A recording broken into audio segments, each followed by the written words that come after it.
Isa ka bang 5'9"? Kung isa kang 5'9", dapat alam mo 'to. Dahil ito ang pinakaimportante sa lahat. Ito ang 4 basic rules of safety gun. Number 1, treat all guns as if they are always loaded.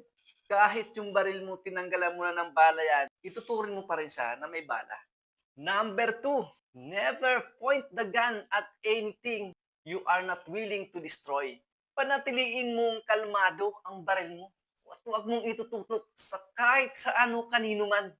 Number 3, keep your finger off the trigger. Ito, lagi nyo tong ikikip.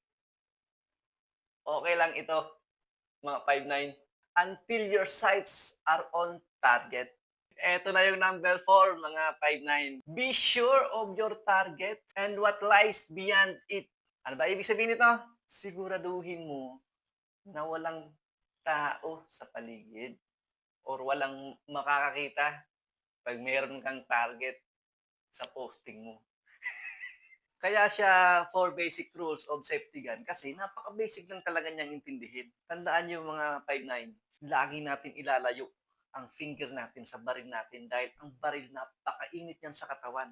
Mahirap kung bawat posting natin makaputok tayo.